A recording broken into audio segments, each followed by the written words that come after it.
Ashish Yadav. I hope आप सब भी अच्छे होंगे। इस वीडियो में हम हल करने वाले हैं एक्सरसाइज 2.3 का बेस। पहले देखो, अगर आप बेस देख लेंगे ना तो एक्सरसाइज ऑटोमेटिक बन जाएगा, क्योंकि बेस बड़ा इंपॉर्टेंट होता है। इसमें सबसे ज़रूर जानना है फैक्टर थ्योरम, और उसके बाद मिडल टर्म स्प्लिटिंग से कैसे हम किसी क्वाड्रेटिक का फैक्टर करते हैं वो आपको जानना है। फिर क्यूबिक का फैक्टर कैसे करना है वो आपको जानना है। तो इसका मतलब कि पहले उसका बेसिक कॉन्सेप्ट अगर आपका क्लियर होगा तो पूरे दावे के साथ मैं कह रहा हूँ कि एक्सरसाइज तो ऑटोमेटिक 100% आपसे क्या हो जाएगा, सॉल्व हो जाएगा। इसमें कोई चलते हैं कहाँ पे, स्टार्ट करते हैं इसके बेस के बारे में। तो चलिए आप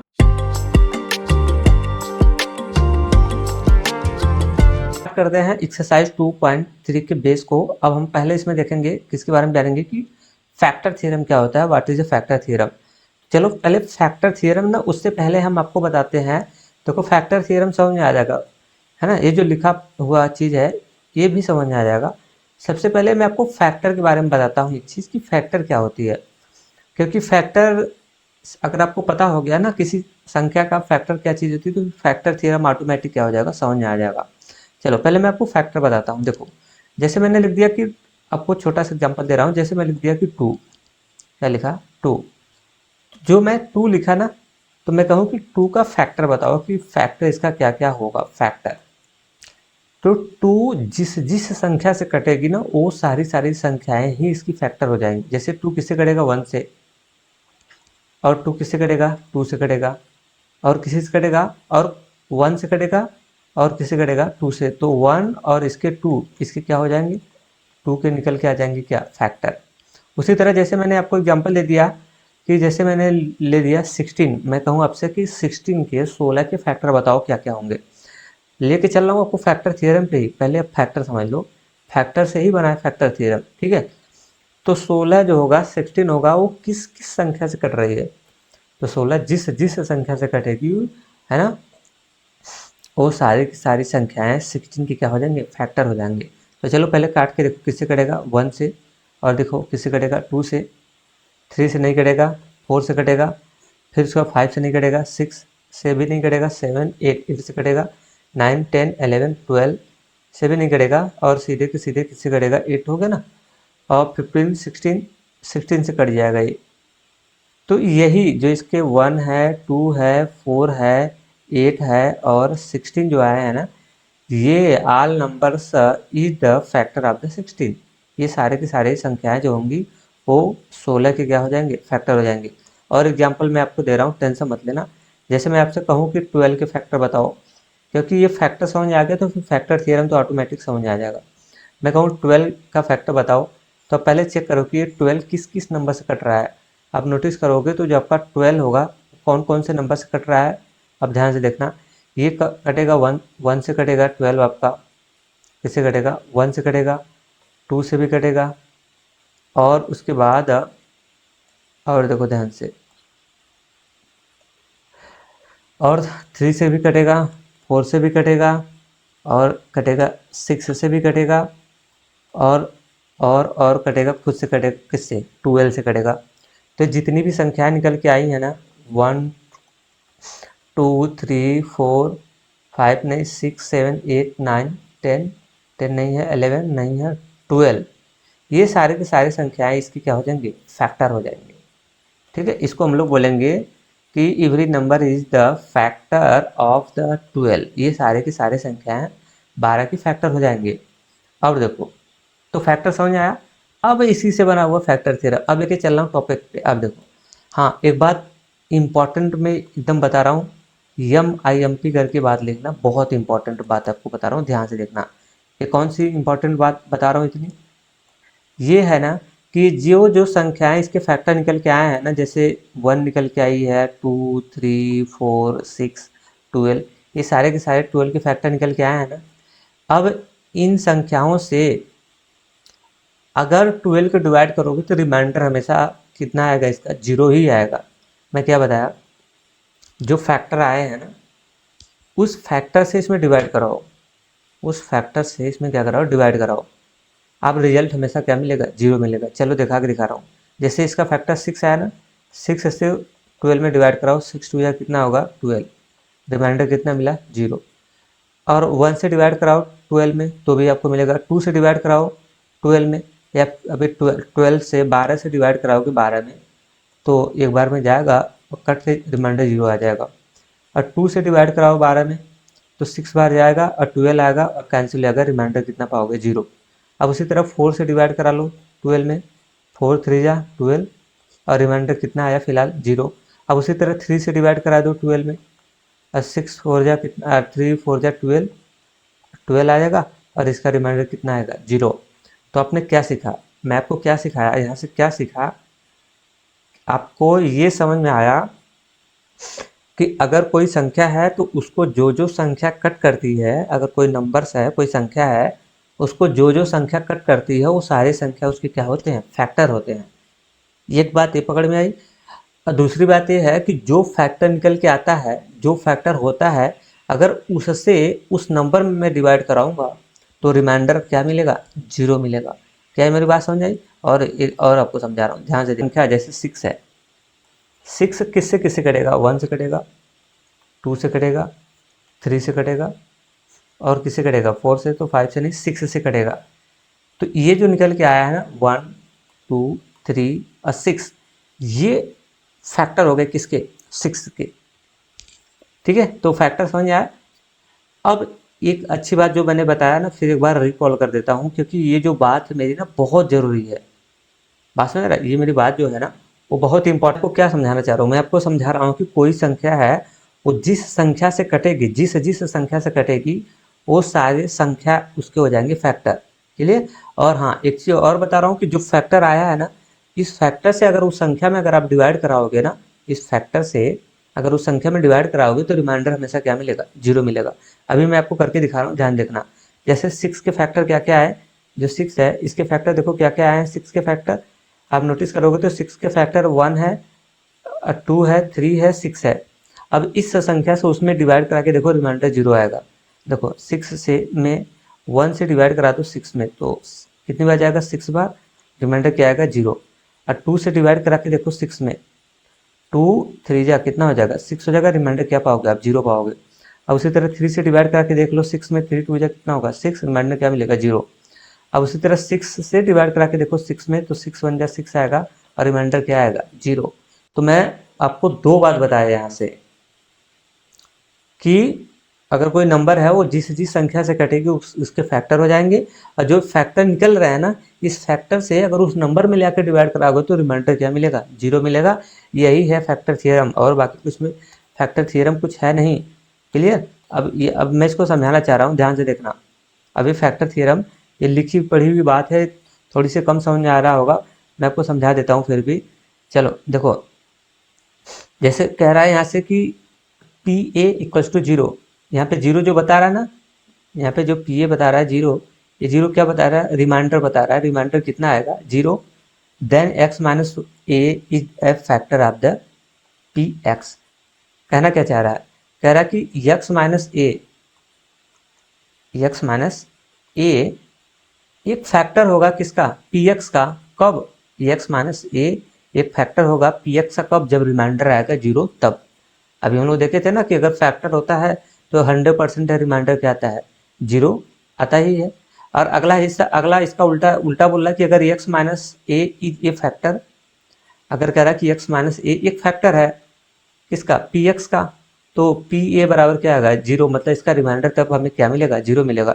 फॉर एग्जाम्पल के तौर पे मैं आपको समझा रहा हूँ, एग्जाम्पल से आपको समझा रहा हूँ, जो नीचे एग्जाम्पल दिया गया है ध्यान से देखना। देखो बस लेके समझा दिया आपको, ठीक। अब आपको यहाँ पे ए बी सी डी वाले के हिस्से से आपको समझना है, रूल देखो नहीं बदलेगा, रूल नहीं बदलेगा, इसमें भी रिमाइंडर 0 आएगा, सब कुछ वैसा ही होगा। बस अब बच्चे नहीं हो कि आपको 4 6 इस तरह से मिले। अब इसका देखो कहना क्या चाह रहा है, एग्जामिन कह रहा है कि whether x minus 1 is a factor of the 2x square minus का 5x और प्लस का 3। कहना क्या चाह रहा है, कह रहा है कि ये जो x माइनस 1 है ना ये इसका फैक्टर है। अगर भाई फैक्टर अगर होगा, जैसे मैंने आपसे कह दिया कि जो 16 है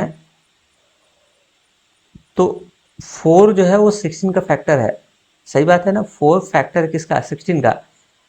तो इसका मतलब क्या हुआ, इसका मतलब हुआ कि 4 से अगर मैं डिवाइड कराऊंगा 16 में तो हमें रिमाइंडर कितना मिलेगा, हमें रिमाइंडर इन दिस केस में रिमाइंडर 0 मिलेगा। तो उसी तरह है x माइनस 1 से हम जब डिवाइड कराएंगे 2x² माइनस का 5x प्लस 3 में, तो हमें क्या मिलना चाहिए, 0 मिलना चाहिए। बात समझ, क्योंकि इसका फैक्टर है ना। तो अभी मैंने समझाया कि अगर फैक्टर वाली चीज़ थी जब उसमें डिवाइड करते हैं तो रिमाइंडर क्या मिलता है, 0 मिलता है। तो अगर x माइनस a1 अगर 2x² माइनस 5x प्लस 3 का अगर एक फैक्टर होगा तो रिमाइंडर 100% क्या आएगा, 0 आएगा। तो चलो आओ चेक करते हैं कि ये फैक्टर है या नहीं है। आपसे पूछ रहा है क्वेश्चन में कि चेक करके बताओ कि ये इसका फैक्टर है कि नहीं है। तो भैया हमें क्या पता कि है कि नहीं है। तो देखो अब हमने क्या लिखा है, ध्यान से देखना।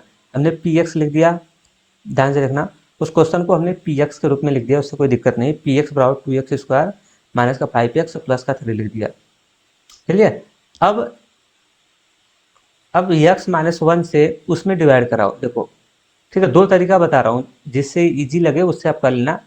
x माइनस 1 से अगर मैं उसमें डिवाइड कराऊंगा तो रिमाइंडर कितना मिलेगा, मुझे 0 मिलेगा। देखो x माइनस 1 है ना, मैं इसमें डिवाइड करा रहा हूँ किसमें, 2x² में और माइनस का 5x में और प्लस के किसमें 3 में। देखो मैं रिमाइंडर कितना मिलना चाहिए, 0 है। क्लियर। देखो मैं आपको दिखा रहा हूँ, ध्यान से देखना। देखो अब इसका अब ये डिवाइड आना चाहिए। फिलहाल मैं जल्दी जल्दी करके दिखाता हूँ। देखो यहाँ पे मैं रखूँगा, हमें लाना है कितना, 2x²। तो मैंने यहाँ पे रख दिया कितना, 2x। कितना रख दिया, 2x। अब देखो इसका इसमें मल्टीपल करने पे ये आना चाहिए ना, यही तो रूल है। मैं जल्दी से कर रहा हूँ, 2x² और प्लस माइनस का माइनस आएगा, ये कितना आ जाएगा, 2x। अब देखो ये प्लस में तो डालना पड़ेगा माइनस, ये माइनस में तो डालना पड़ेगा प्लस। ये चीज़ इससे कट जाएगी और ये आपस में घट जाएंगे। तो यहाँ से माइनस का कितना आ जाएगा, 3x और प्लस का कितना बचेगा, 3। अब देखो ध्यान से, अब यहाँ से माइनस रखेंगे, यहाँ पे 3 रखेंगे, इसका इसमें करा देंगे तो माइनस का कितना आएगा, 3x और माइनस माइनस प्लस का कितना हो जाएगा, 3 हो जाएगा। अभी माइनस में तो डालेंगे प्लस में और ये प्लस में है तो इसको डालेंगे माइनस में। ये पूरी चीज़ कैंसिल और रिमाइंडर कितना आ गया, 0। तो जब रिमाइंडर 0 आ गया तो इसका मतलब क्या हुआ, इसका मतलब ये हुआ कि x minus 1 is a factor of इस पॉलिनोमियल्स का, 2x² माइनस का 5x अब प्लस का 3, इसका क्या हो जाएगा फैक्टर। आपको चेक कर रहा हूँ कि x माइनस 1 एक फैक्टर है कि नहीं है, आसान तरीके में बता रहा हूँ, ध्यान देखना। देखो फिर से x माइनस 1 इसका फैक्टर है कि नहीं है वो पता करने के लिए सबसे पहले x माइनस 1 को रखते हैं 0 के बराबर। मेरी बात सुनो, पहला स्टेप, x माइनस 1 को पहले आपको रखना पड़ेगा किसके बराबर, पहले 0 के बराबर रखते हैं। ठीक, रखने के बाद यहाँ से x की वैल्यू निकाल लेते हैं। तो x की वैल्यू निकालो, x अकेले करो। तो x को अकेले कब होगा, जब माइनस का 1 हटेगा, माइनस का 1 को उधर करो उस साइड। तो x बराबर ये माइनस का 1 है ना, उधर जाके प्लस का 1 हो जाएगा। तो हमें यहाँ से वैल्यू किसकी निकल गई, यहाँ से वैल्यू निकल गई x बराबर कितना निकल गया, 1। x बराबर हमने कितना पाया, 1। अब ये x की वैल्यू जो 1 आई है ना, उसको ले आके उसमें डाल दो ऊपर क्वेश्चन में। किसमें, वो जो px बराबर क्वेश्चन है 2x² माइनस का 5x प्लस का 3 ना, उसमें ले आके डालो। तो जब डालेंगे जैसे ही, तो देखो क्या रिजल्ट हमें निकलने वाला है। जैसे रखेंगे तो यहाँ से हो जाएगा कितना, p x है तो x की जगह 1 डालो इक्वल्स टू 2, इनके बीच में देखो कोई चीज़ नहीं तो इंटू हमेशा रहता है, x आ गया ना, x की वैल्यू डालो 1 और 1 का स्क्वायर और आगे बढ़ा तो माइनस और आगे बढ़ा तो क्या मिला, 5 लिखो और आगे बढ़ा तो क्या मिला, इनके बीच में देखो कोई चीज़ नहीं है तो इंटू और उसके आगे बढ़ा तो x की वैल्यू कितना डालना है, 1। फिर आगे बढ़ा तो कितना मिला, प्लस और आगे बढ़ा तो कितना मिला, 3। अब इसका कैलकुलेशन करो, ये 2 हो जाएगा इंटू 1 का स्क्वायर करोगे ना, तो मैंने आपको बताया था ना 1 का स्क्वायर तो कितना आता है, 1 आता है। कैसे, 1 खुलेगा 2 बार ना, ऐसे 1 इंटू 1। तो 1 इंटू 1 करेंगे तो कितना आएगा, 1 आएगा। माइनस उसी तरह 5 इंटू 1 करोगे तो कितना आएगा, 5 प्लस कितना हो जाएगा, 3। अब थोड़ी सी और देख लो, अब इसका मल्टीपल कर लो, 2 1 जा कितना हो जाएगा, 2 माइनस का 5 और प्लस का कितना हो जाएगा, 3। थोड़ी सी और कैलकुलेशन कर लो, ये देखो ये 2 और 3 ये दोनों प्लस में तो जुड़ जाएगा, कितना हो जाएगा, 5 माइनस 5। अब मुझे बताओ 5 में से 5 चला जाएगा तो कितना आ जाएगा, 0। 5 में से अगर आप 5 को कम कर दोगे ना तो आपको कितना मिल जाएगा, 0 मिल गया। तो जब 0 आ गया मतलब रिमाइंडर का हमें इसके इन केस में इसकी वैल्यू कितनी आ रही है, 0। तो हमें अगर 0 मिल गया तो इसका मतलब क्या हो जाएगा कि x माइनस 1 एक फैक्टर हो जाएगा किसका, 2x² माइनस का 5x प्लस किसका, 3 का। फिर से समझो मेरी बात, करना क्या है, जब भी अगर ऐसा केस आया कि चेक करो कि ये वाली वैल्यू इसका फैक्टर है कि नहीं है, तो कैसे चेक करोगे? जिसको कह रहा है इसका फैक्टर है कि नहीं, पहले उसको जीरो के बराबर करके, यही रूल है, जीरो के बराबर। एक तो तरीका वो है कि उससे उसमें डिवाइड कराओ, डिवाइड कराने के बाद रिमाइंडर जीरो आ जाएगा तो फैक्टर हो जाएगा, एक तरीका तो वो है, ऐसे पता कर लो। और दूसरा का तरीका, ये जो तरीका मैं बता रहा हूँ ये वाला, इसको क्या करते हैं, सबसे पहले जैसे x माइनस वन को कह रहा है कि उसका फैक्टर है कि नहीं है चेक करो, तो पहले आप x माइनस वन को जीरो के बराबर करते हैं। जीरो के बराबर करने के बाद हम यहाँ से वैल्यू निकाल लेते हैं किसका, x का। अब x की जो वैल्यू निकल के आती है ना, उस वैल्यू को उसमें रख देते हैं क्वेश्चन में, क्वेश्चन जो 2x² माइनस 5x प्लस 3 है, क्वेश्चन में रखने के बाद उसको सोल्यूशन करते हैं। सोल्यूशन करने के बाद अगर उसका आंसर जीरो आ गया तो वो फैक्टर होगा, अगर जीरो नहीं आएगा तो लिख देंगे it is not factor of 2x² minus 5x plus 3, या फिर जो भी क्वेश्चन रहेगा। ठीक है, तो चलो इसमें क्या लिख देंगे, यहाँ पे अब लिखेंगे क्या इसमें, अब देखो आपके दिमाग में आएगा सर इसको px मानना जरूरी है क्या? कोई ज़रूरत नहीं वैसे, और मैं आपको बताया था ना मानने में क्या दिक्कत है, कैसे मानते हैं, पी फॉर मान लो पॉलिनोमियल्स हो गया, और ये पॉलिनोमियल्स किस में दिया गया, एक्स में, तो इसकी वजह से एक्स डाल लो, उसको मान लो, और यहाँ से अब एक्स माइनस वन को जीरो बराबर करके एक्स वैल्यू निकाल के, और एक्स की वैल्यू निकाल के ये वैल्यू ले आके इसमें पुट करो, पुट करने के बाद सोल्यूशन करो, आंसर जीरो आ गया, तो जब आंसर जीरो आ जाएगा तो ये इसका क्या हो जाएगा, हो जाएगा। अब देखो अब यहाँ से लिख देंगे, रिमाइंडर जीरो आ गया ना, तो यहाँ पे लिख देंगे सो, ऐसे लिख देंगे सो x minus one is a factor of, जो क्वेश्चन दिया गया था उसका ये क्या हो जाएगा, फैक्टर हो जाएगा। अब क्वेश्चन क्या था आपका, थोड़ा सा देख लेता हूँ मैं, 2x² माइनस का 5x प्लस 3, किसका, 2x² माइनस का 5x प्लस का 3, बस ये हो गया आपका प्रूफ, और ये हो गया आपका आंसर, क्लियर। तो मेरे ख्याल से फैक्टर के बारे में आपको जानकारी अच्छी खासी लग गई होगी। चलो मैं आपको और एक आध एग्जांपल लिया हूँ, शायद एग्जांपल से मैं आपको फिर से भरोसा दिला रहा हूँ। देखो हाँ आ गया, फिर देखो एग्जांपल नंबर आपको 2 कह रहा है कि using the factor theorem, factor theorem का यूज करो, फिर कह रहा है कि so that x plus one is a factor of the x के पावर 19 प्लस x के पावर 18 प्लस x के पावर क्या है 17 है।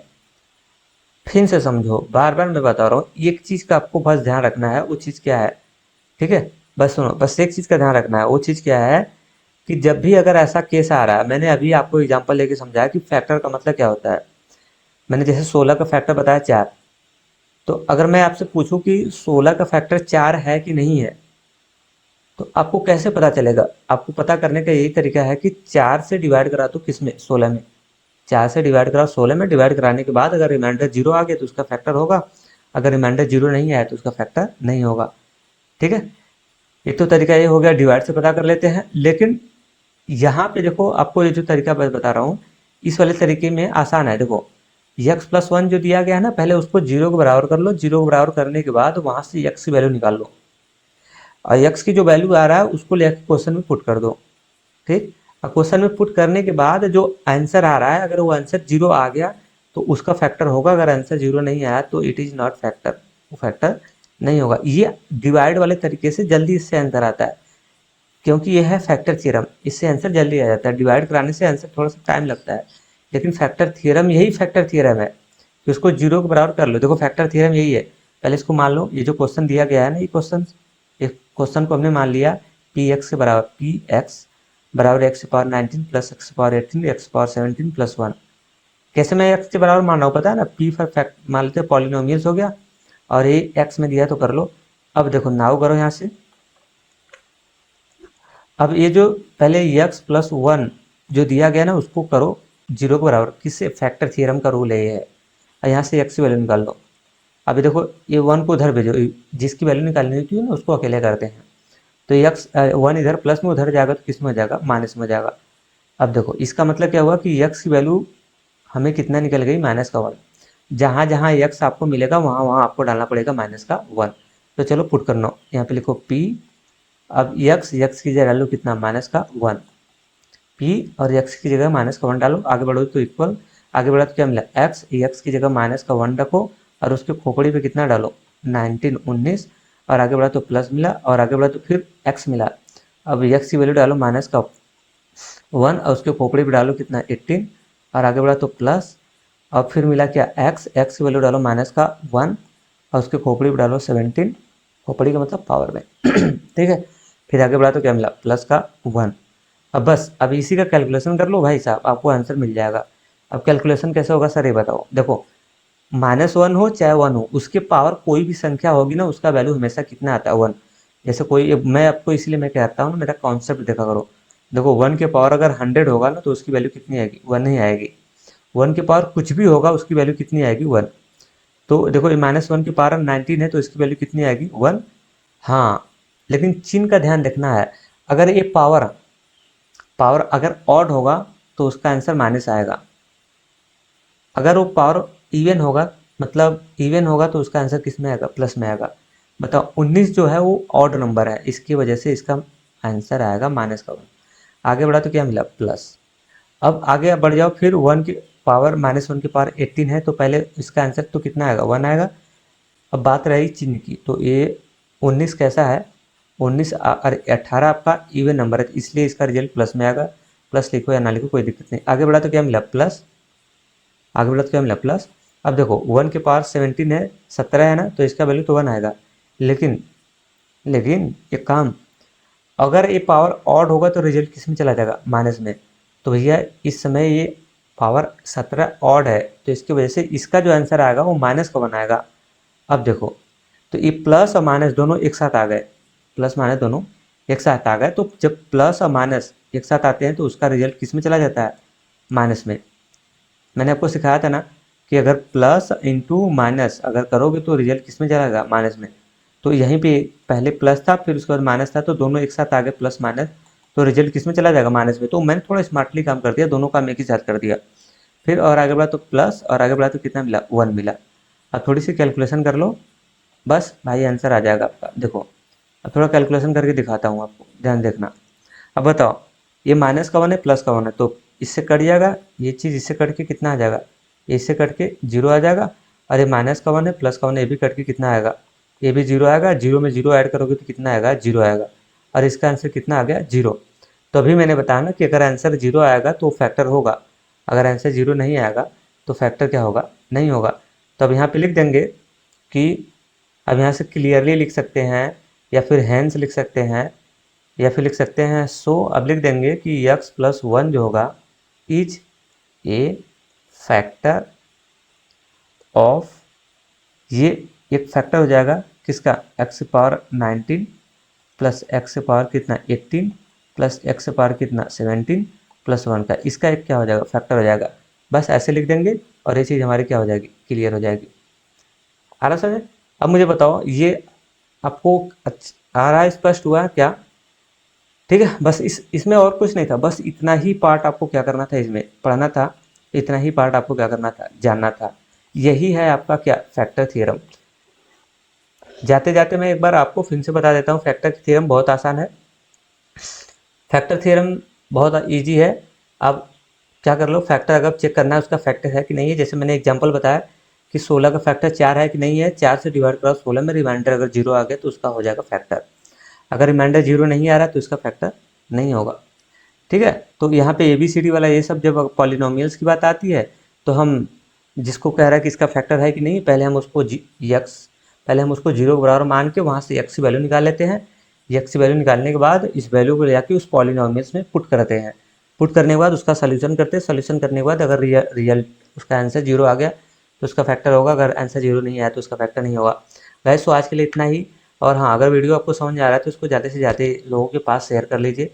हमारे इंस्टाग्राम हमारे व्हाट्सएप ग्रुप से आप जुड़ सकते हैं, उससे जुड़ेंगे तो आपको वहाँ पे भी क्वेश्चन मिलते हैं जिससे कि आपकी 9th अच्छे से क्लियर होगी। और अगर आपकी 9th क्लियर हो गई तो 100% की 10वीं क्लास आपका मैथ स्ट्रॉन्ग बना के छोड़ दूंगा। ठीक है तो चलते हैं आज के लिए इतना, थैंक यू।